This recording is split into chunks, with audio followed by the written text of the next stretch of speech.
Welcome back to Hudson Appliance for another episode of Wicked Good Food. I'm your host, Matt Williams, and today it's all about a pig roast. So just 2 days ago on Saturday, my neighbor and his family and myself and my family hosted a pig roast. It's the first time we've ever done it. We opened it up to everybody on our road. It was very cute. We had our little girls go up and down the road handing out flyers. They're both 4 years old now. And we live on a road that's a dead end. It's a very steep hill, so we never go past our house. And there's all sorts of people up there that we never talk to. So we thought this was a good idea, kind of get to know the neighborhood a little bit. And there are some people that have lived on the street literally for 50 years, and there are some that have only been there for a year or so. So it was pretty cool. It was super successful. We got a 72-pound pig. We roasted it. We built this whole pig roaster. I took a bunch of photos. Here's a little slideshow. Why don't you check out how we did it?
So it was pretty cool. As you can see from the pictures, we had a blast. It was really successful. I learned a few things through the process that I'll certainly do a little bit different next time. But that got me to thinking about what are some of the things that someone would bring to a pig roast. We had so many people show up and everyone wanted to know what to bring. And there were a bunch of different things that were brought. But a couple of our favorites I'm going to kind of recreate here. So we're going to make some homemade biscuits, and we're going to macerate some strawberries and do some strawberry shortcake. We're going to recreate the barbecue sauce that I made, a real kind of loose barbecue sauce just to squeeze on the meat. We're also going to make a buffalo coleslaw. First thing we're going to start with is our biscuits, all right? So the key to biscuits, one of the keys to biscuits is having everything very cold. So here I have about 11.5 or 11.5 ounces of flour. I'm going to add to that my baking powder and 1.5 teaspoons or so of kosher salt. And I'm just going to mix this together, just to incorporate it a little bit. Now the key to a flaky biscuit is fat. It seems like that's a key to a lot of the things I make. But specifically, it's what you do with the fat. What happens is, you make this dough and you've probably seen it before, you use a dough cutter or you roll it between your fingers until it gets kind of a mealy consistency. And what there is there's hunks of margarine or shortening or butter that are coated in flour. When you bake the dough, that fat melts and it leaves a hole behind. That hole is a flake. So that's what we're going to do here, but we're going to do it a little different. This is something that I just saw not too long ago and tried. And that's, I took my butter and I froze it. So we're going to use 1 stick of butter here. We're actually going to use just under a stick of butter. Hopefully we're going to open it. There we go. And I'm going to use my box grater, and I'm going to actually grate the butter right in. And you'll see it's grated like shreds of cheese. Isn't that kind of cool? You don't want to do it on too big of an angle because you don't want huge pieces. But I'm just holding it in there. I'm not worried about getting this all covered in flour. Actually, that helps the butter not stick. I'm going to give it a quick toss, what I have in there, and go ahead and keep on grating my butter. So when I saw this, I was like, this is ingenious. because we'll make biscuits at school, and the kids are never sure, you know, how big the butter should be or what the consistency should be, and this is almost foolproof.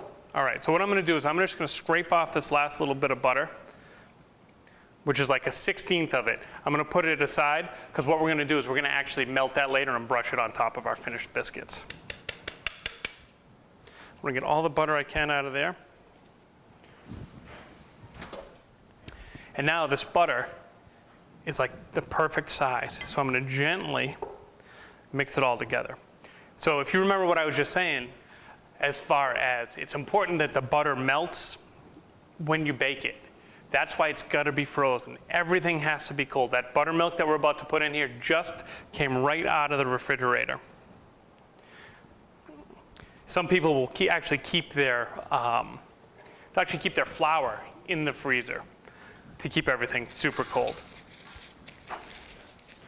All right, so now I have 2 cups of buttermilk, nice cold buttermilk. I'm going to add right to this, just like that. So what I'm going to do now is take this spoon and I'm just going to mix it together to form the dough. Now, as we've talked about before, we don't want to develop our gluten. So we want to just mix it just enough for it to come together. You know, and I got a little ahead of myself and I poured all that buttermilk in. I probably should have reserved just a little bit in case this was a little bit too wet, and it looks a little wet, but I think we'll be okay.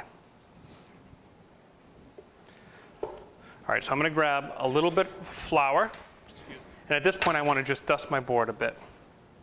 And these are quick, simple biscuits, kind of as biscuits should be. Dump these out on the board, dump this out on the board. And my hands are nice and floury.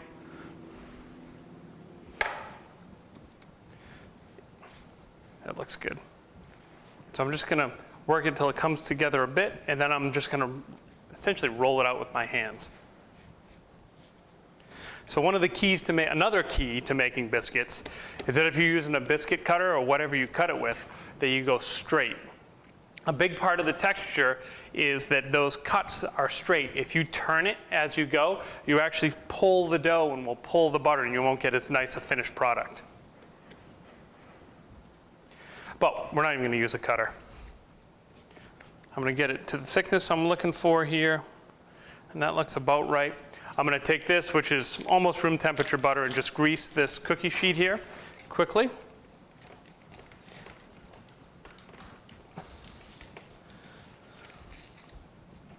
That looks good. Then everybody likes a round biscuit, but they don't have to be round. I'm going to cut them square. That way I can use every bit of my dough. So I'm going to just try to make straight cuts up and down. Once again, I'm not pulling it back towards me. If you find your knife sticking, you can grab a little more flour, put it on your knife. And as with almost everything else we cook, I don't really care what they look like, but they do need to be very similar in size. The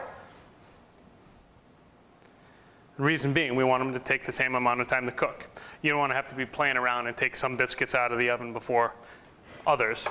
So now I'm just going to take these and gently put them on. You don't need too much space in between them. I'll actually use my knife to help me get them up.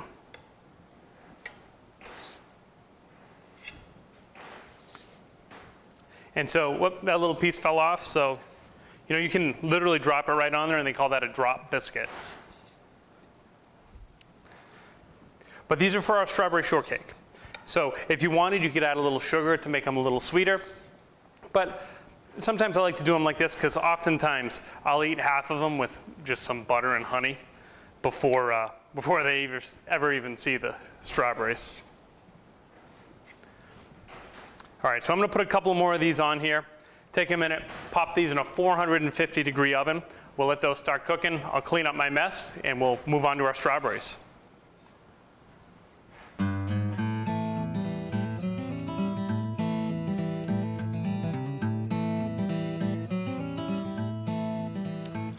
All right, so our biscuits are in the oven. They're going to be in, I'm going to check them after 11 minutes. I think they're going to take 12 or 13, maybe even 14 minutes. The next thing we're going to do is get ready for our strawberry shortcake for the actual strawberries. So I've got these big, beautiful strawberries. It happens to be the perfect time of year for strawberries. I'm going to cut them in half, cut out the core, and just cut them into relatively big chunks. Oops.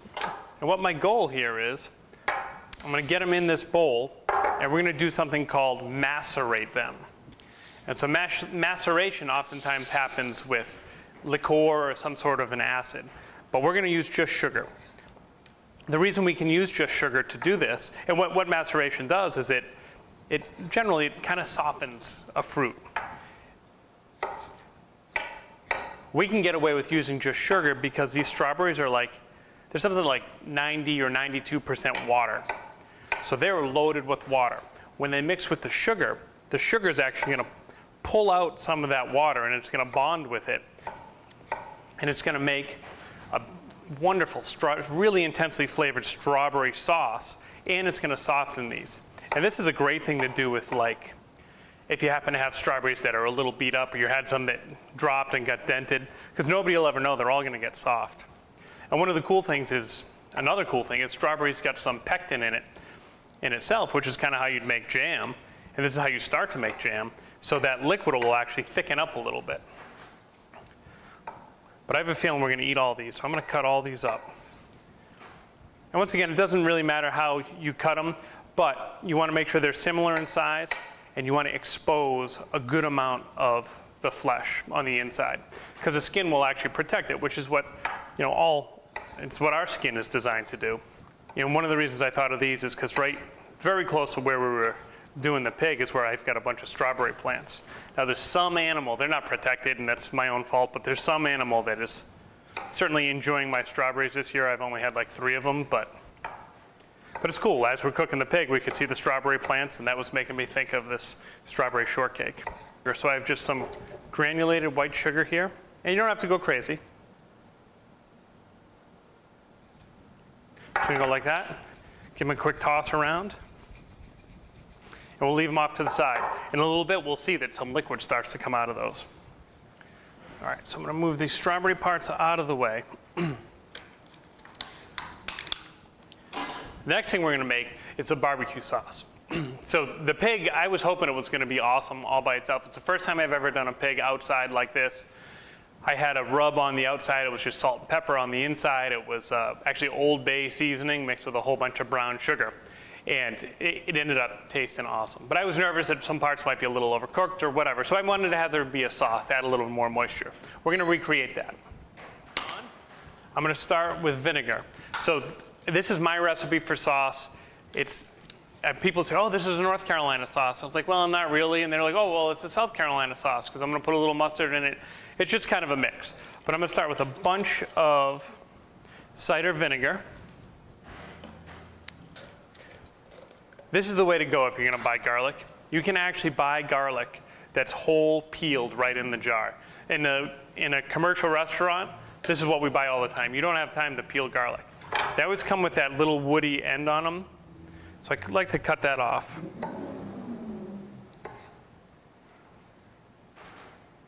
So this sauce I wanted it to be pretty intense with garlic, and we're going to keep it pretty intense with garlic. I'm just going to kind of give this a rough chop. Pretty big chunks still, though. This is going to go right in. So we're going to add some ketchup to it, that's what like most commercial barbecue sauces are made of. They're like a ketchup based. I don't want this to be thick like that. I still want it to be thin, but I do like the little bit of body that the ketchup gives it and a little bit of sweetness. So I'm going to squeeze in some ketchup. Exactly that much. And then we're going to put in some red pepper flakes for a little bit of heat. And that's about 3/4 of a teaspoon or so. I'm going to put in some dry mustard powder. This is where people were talking about the South Carolina style. But I like the little bit of bite that gives. It is also going to help emulsify our finished sauce. So I'm going to sprinkle in about 1/2 teaspoon there as well. Of course, we need some salt. Don't go too heavy on the salt, because it's really acidic to start with. And then we're going to add bacon fat. So this bacon fat it's a fat. So essentially what this barbecue sauce is a vinaigrette. So we're going to add the bacon fat right in there. A couple tablespoons of it. I'm just going to whisk this around a bit. It's very aromatic. Right away, it hits you right in the sinuses because of that vinegar and that garlic. So what we want to do is we want to let this simmer. It needs to simmer for, depending on the size of the garlic, maybe 10 minutes or so. I want the garlic to get really soft. Then we're going to use our immersion blender. I'm going to take a quick peek in here. So our biscuits are almost done. I'm going to clean up our mess here. We'll come back, we'll pull the biscuits out, and we'll get on to making our buffalo coleslaw.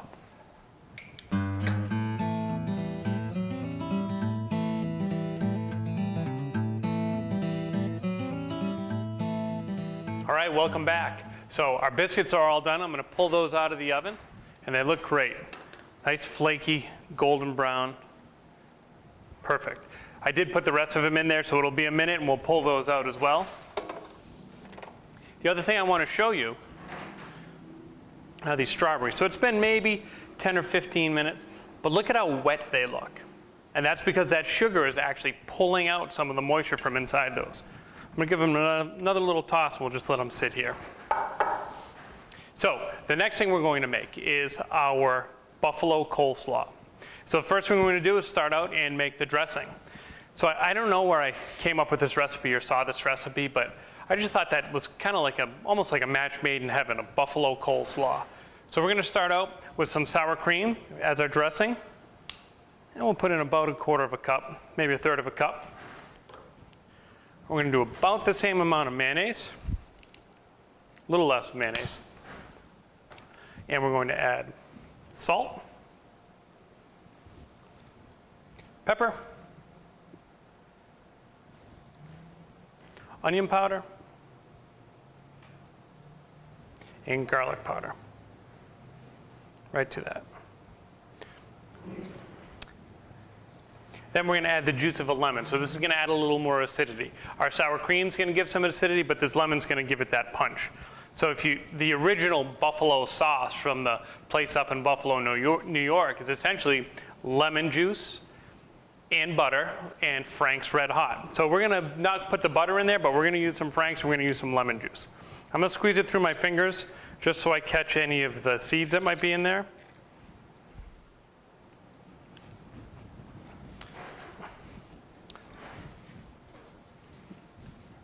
And then I need to add our hot sauce.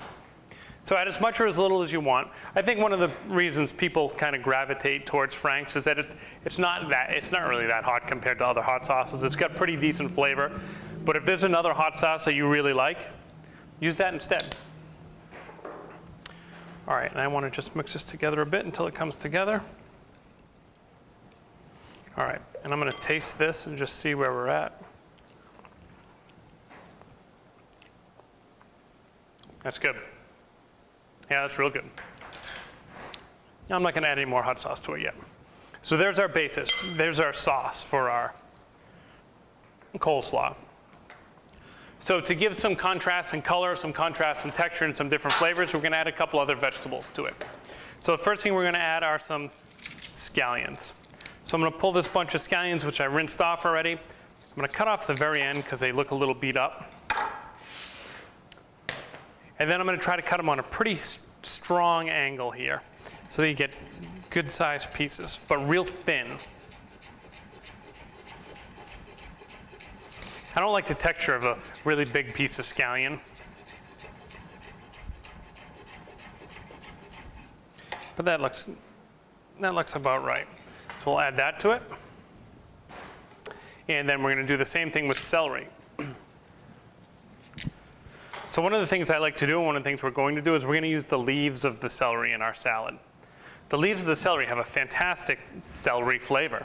And if you get a nice fresh head, it's well worth picking through and pulling out some of the leaves. I'm just going to pull out a bunch of them out of here. And I'm going to take these and chiffonade them, which is just cut them real thin. So this is going to be just another level of flavor in there and a different texture as well. So these celery leaves will go right in there. And then we're actually going to use some of the celery.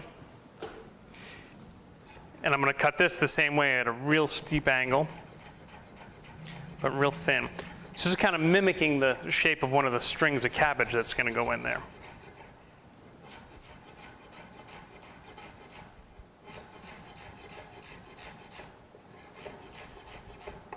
All right, that looks about good. So we'll put that in. And we're going to put in a little carrot, excuse me. So I'll peel this real quick. Whoops.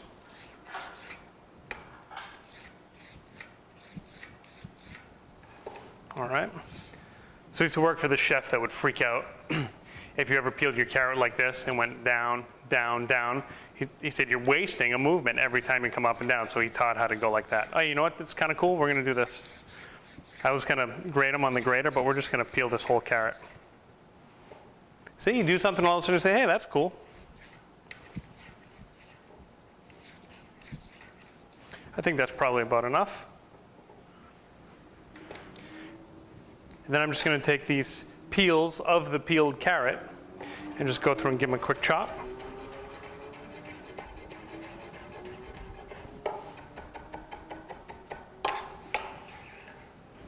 This goes in. And then the last thing, which is the bulk of our recipe here, is our cabbage. Just white cabbage we're going to use today. Peel off these outer two leaves. I'm going to cut it in half right through the center. Hopefully right through the center. Close enough. Use the tip of my knife and cut out this core that's right here. Like so. And then I'm going to cut this in half, actually. Make it a little easier to work with. And then just go through and chiffonade this. So a chiffonade, if you don't remember, from culinary school is essentially a julienne of a leafy green.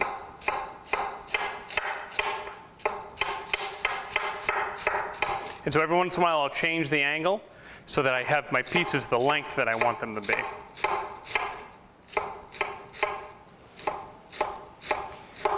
You can always buy pre-made coleslaw mix or shredded cabbage or whatever, but I like to do it myself. You can control how big it is. But if you like it super thin, I don't have the skills or the patience to do it super thin, so we'll just do it on the slicer. But we'll put our cabbage right in, and we'll kind of fold this all together.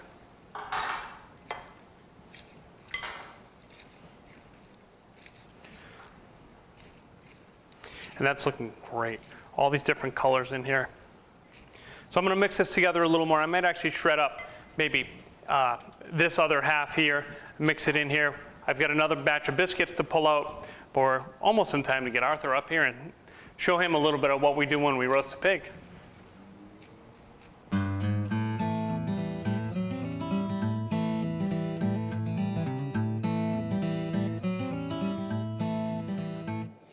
All right, welcome back. So these strawberries have been macerating. Check this out. See all that liquid? I haven't added anything to that. And it hasn't been that long. If we let these sit a little longer, there'd be quite a bit more. One thing I am going to add to this, just because I like a little bit, is I'm going to add a little bit of fresh lime juice to it. Something that's a little bit different that people don't usually think of on a strawberry shortcake, but I think this little bit of acidity, just a few drops on there. So we'll mix that around and I'm going to let that set.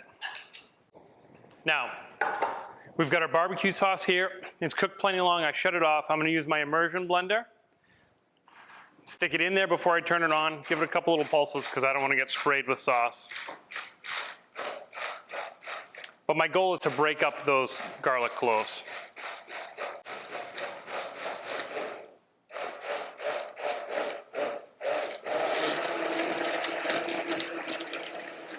And that should be good. Made a little mess, that's all right though. All right, so those garlic cloves are all broken up. Now the last thing we have to do is make our whipped cream. So I'm gonna make our whipped cream by hand. I'm gonna pour some heavy cream into this bowl. Heavy cream was in the freezer for a little bit. The bowl was in the freezer for quite a while. A pinch of sugar in there. And then I'm just gonna start whipping. So this will take me a few minutes to whip by hand, but in the few minutes that it takes me to whip this, we'll get everything plated up. We'll get Arthur up here and we'll show him how we do a pig roast.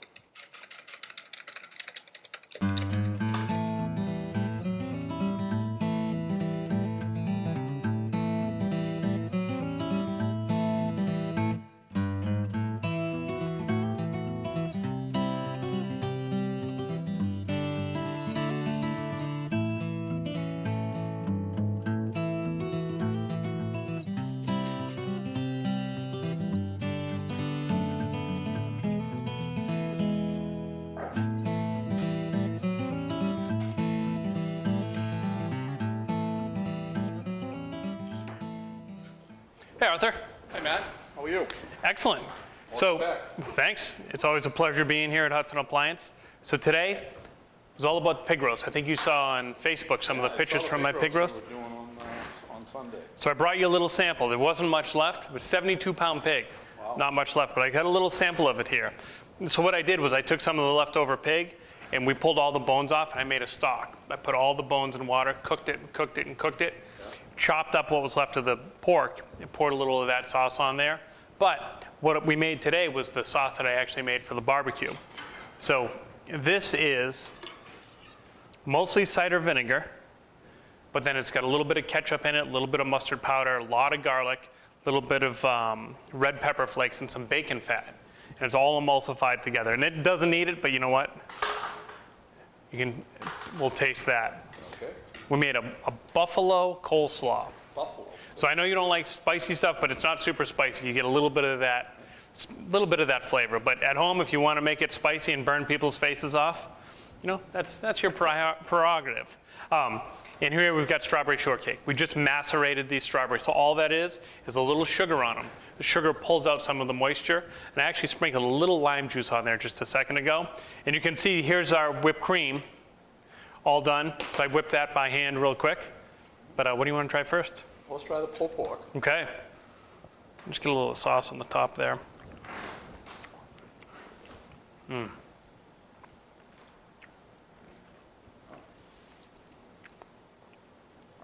Porky, huh? It is excellent. That is very, very good. And so by reducing those bones and getting all the flavor out of them, it's like a slap in the face of pork. Not literal, though. We don't want that, right? And so this is the coleslaw, let's try yeah. the little spicy coleslaw.